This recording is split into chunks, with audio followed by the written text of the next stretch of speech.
He had learned to live in darkness long before losing his sight completely, because when explosions tear your vision away in a second, what truly hurts is not the eyes but the world that vanishes with them. He was a war veteran at 38, with a modest pension and a silent house on the outskirts of a town that barely remembered his name, and although his hands knew every corner of those walls, every crack in the wooden floor, and the exact number of steps from the kitchen to the porch, he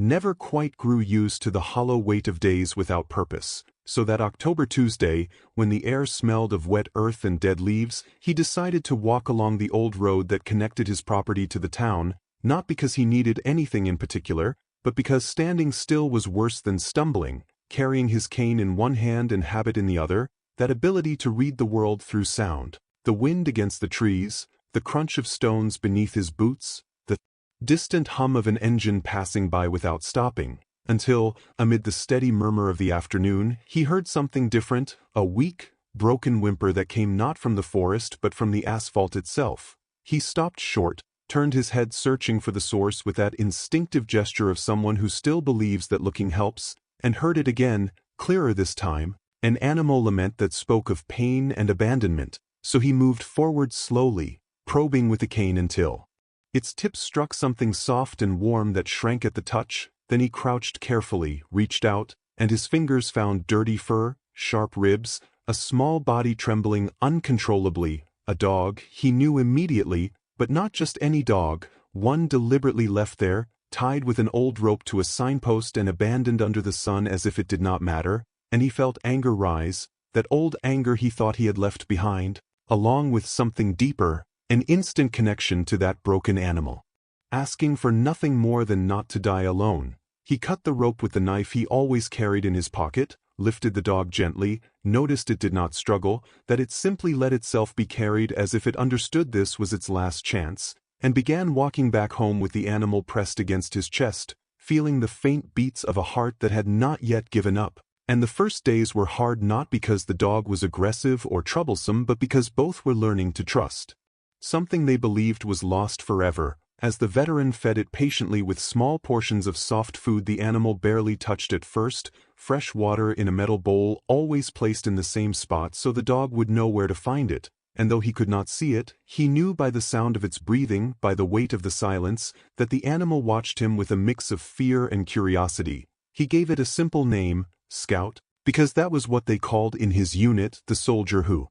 went ahead, the one who opened the way and warned of danger. And though it sounded ironic coming from someone who could no longer see anything, it felt right, and as days passed Scout began to move more, first only through the kitchen, then the living room, cautiously exploring every corner of the house, while the veteran learned to recognize him by the sound of his paws on the floor, that uneven rhythm betraying a slight limp in the left hind leg, and it was not words that bound them, because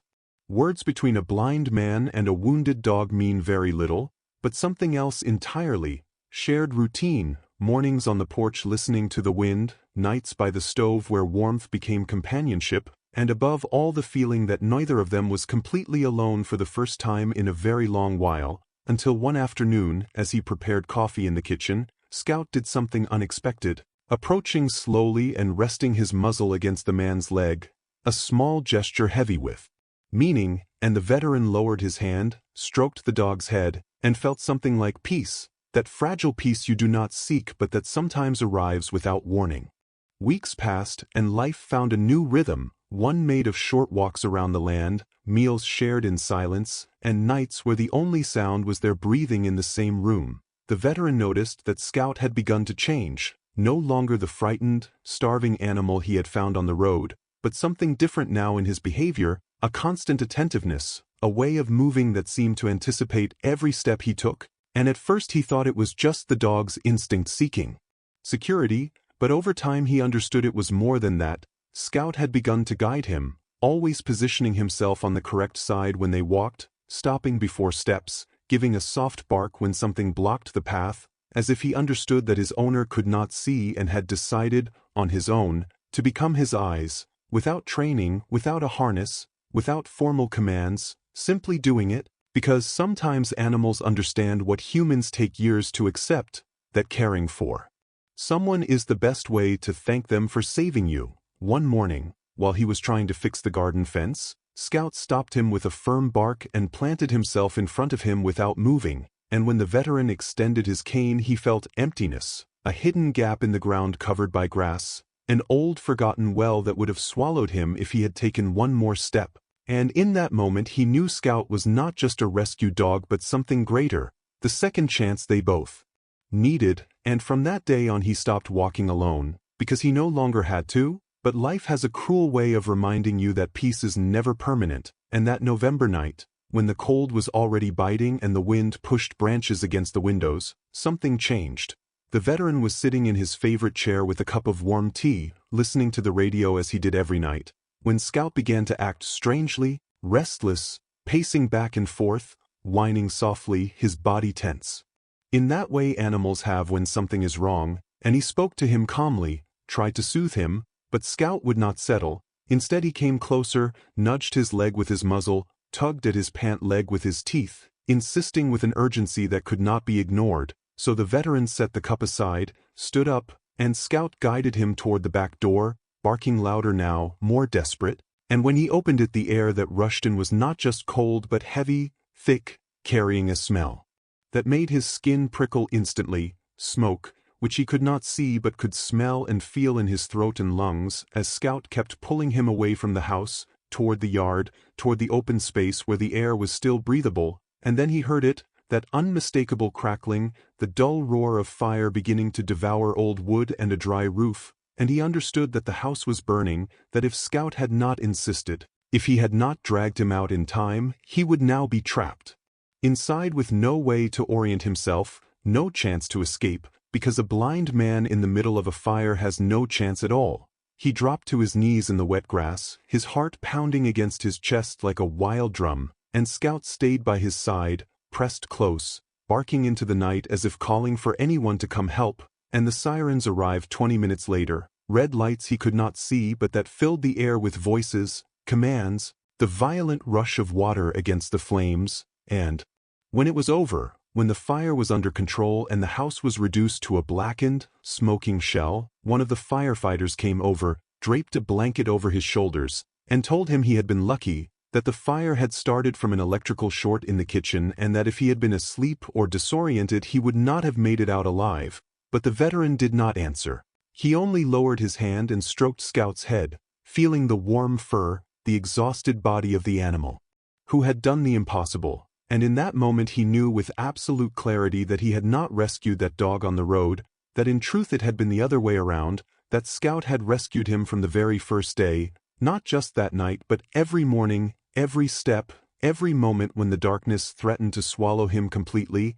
and the days that followed were strange, living in a small-town motel while he tried to decide what to do with what little remained, dealing with insurance, bureaucracy, calls, papers he could not read and that others read for him with a patience that did not always feel sincere, but through it all Scout was there, constant, unmovable, as if he knew his job was not finished, and people in town began to learn what had happened, not because he told them but because in small places stories travel on their own, and soon there were those who came to offer help, a neighbor who lent him tools, a woman from the church who brought homemade food, a former service buddy who showed up unannounced and stayed 2 days helping clear the debris, not heroic gestures or emotional speeches but small, concrete acts that together formed something like a community, and though the veteran had spent years believing he no longer belonged anywhere, he began to understand that maybe he had been wrong, that maybe the problem was not the world but the way he had locked himself inside his own darkness,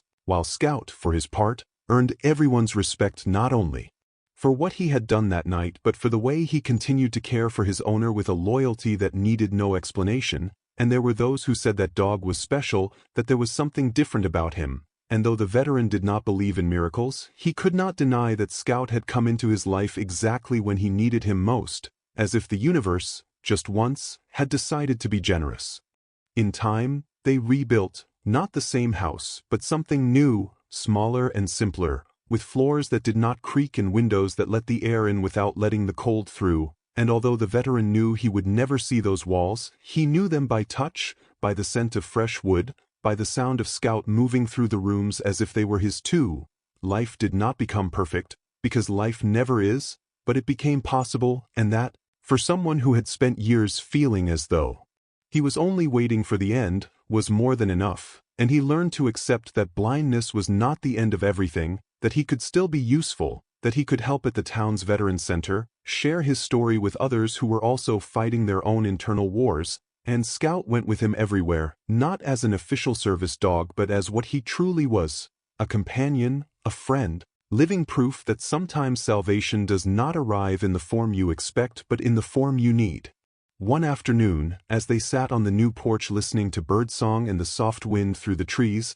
the veteran allowed himself something he had not done in years. He smiled, not at something funny and not out of politeness, but because he genuinely felt something like gratitude, and Scout, as always, was there with his head resting on the man's knee, as if telling him without words that everything would be all right, that they were no longer alone, that they never would be again, because what they had built together was not just a shared life but something deeper, the certainty that even in the deepest darkness there is always someone willing to be your light, and that sometimes that someone has 4 legs and a heart bigger than the entire world.